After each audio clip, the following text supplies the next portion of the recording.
Ingat, berpegang teguh dengan sunnah Nabi itu harus, dan salah satu sunnah Nabi adalah berkasih sayang dengan kaum muslimin.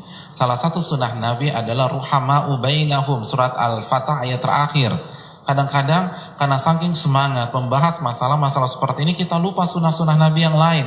Padahal itu ditetapkan dalam Al-Quran, dituntunkan oleh Rasulullah SAW. Salah satu sunnah Nabi adalah berkata lemah lembut dengan sesama kaum muslimin. Salah satu sunnah Nabi SAW adalah menyayangi kaum muslimin. Salah satu sunnah Nabi SAW adalah kalau mengkoreksi saudara kita, koreksi membangun, bukan menjatuhkan. Ini yang kadang-kadang lupa kita lakukan. Hadirin yang dirahmati oleh Allah Subhanahu Wa Taala. Coba deh, saya ingin tanya, ketika seorang pasien divonis oleh dokternya, mohon maaf, kanker paru-paru stadium 4. Kira-kira berapa persen pasien yang marah sama dokter? Dokter hati-hati ya, jangan suka memvonis ya. Berapa persen yang marah? Sedikit.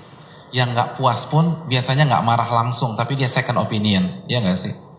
Ya kan, mayoritas nggak marah. Padahal tuh divonis loh, divonis mati. Anda akan mati 3 bulan lagi, itu kalau bahasa kasarnya. Tapi kenapa dia nggak marah? Jawabannya adalah karena dia yakin dokter ada di tim dia, dokter mensupport dia, dokter ada di pihak dia. Dokter memvonis itu bukan ingin menjatuhkan dia, tapi dokter sedang menjelaskan realita yang terjadi, dan dokter ada di pihak dia. Nah, ini yang hilang di tengah-tengah umat Islam. Hadirin, kalau saudara kita menangkap pesan bahwa kita ada di pihaknya, insya Allah ketersinggungan itu bisa kita minimalisasikan. Tapi kenapa gara-gara 1-2 masalah akhirnya ribut, akhirnya berantem, akhirnya main gontok-gontokan? Karena semua atau banyak, saya nggak katakan semua, banyak sekali pihak-pihak yang betul-betul objektif dalam masalah ini. Tapi sebagian kita itu tidak membawa pesan pertolongan ketika mengkritik saudaranya, tidak membawa pesan kasih sayang ketika menyalahkan saudaranya, tetapi membawa pesan keangkuhan, kehebatan, maka nggak akan efektif. Hadirin, menyalahkan yang salah itu biasa, dan kita sudah lakukan itu. Iya nggak sih? Benar nggak sih menyalahkan yang salah itu biasa? Dalam kehidupan kita terbiasa. Kenapa kalau masalah ibadah, masalah agama tuh sensi banget? Coba kita lihat sosmed kita. Karena itu tadi, tidak digunakan dengan adab ilmiah. Bahas masalah ilmiah, bahas dengan bahasa ilmiah. Karena sekali lagi, menyalahkan yang salah itu nggak bisa dibantah. Saya ingin tanya, antum punya anak tidak? Belum ya? Oke. Cucu juga belum. Oke. Ya nggak masalah. Misalnya kita punya anak lah. Kita punya anak ikut pelajaran matematik sama seorang guru. Lalu anaknya dikasih PR sama gurunya. 1 tambah 1, 2 tambah 2, 3 tambah 3, 4 tambah 4. 1 tambah 1 dijawab sama anak kita 3. 2 tambah 2, 5. 3 tambah 3, 7. Lalu dilihat sama gurunya. 1 tambah 1, 3. 2 tambah 2, 5. 3 tambah 3, 7. Pas gurunya mau menyalahkan, dia ingat.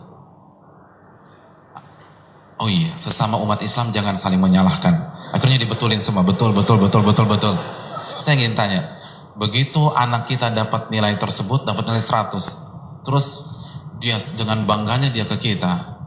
Papa, aku dapat nilai 100. Mama, aku dapat nilai 100. Ini PR pertamaku. Lalu kita coba papa lihat. Kita lihat 1 tambah 1, 3 dibetulin. 2 tambah 2, 5 dibetulin. 3 tambah 3, 7 dibetulin. Kira-kira kita terharu gak sama gurunya? Kita ngamuk, kita marah. Lalu kita datangin gurunya. Bapak jangan main-main pak. Loh kenapa? Ini anak saya salah, kenapa gak disalahin? Kenapa dibenerin? Kan bagus. Tapi salahkan dong, gak bisa. Sesama umat Islam jangan saling menyalahkan. Kira-kira kita gimana? Kita akan lapor ke kepala sekolah.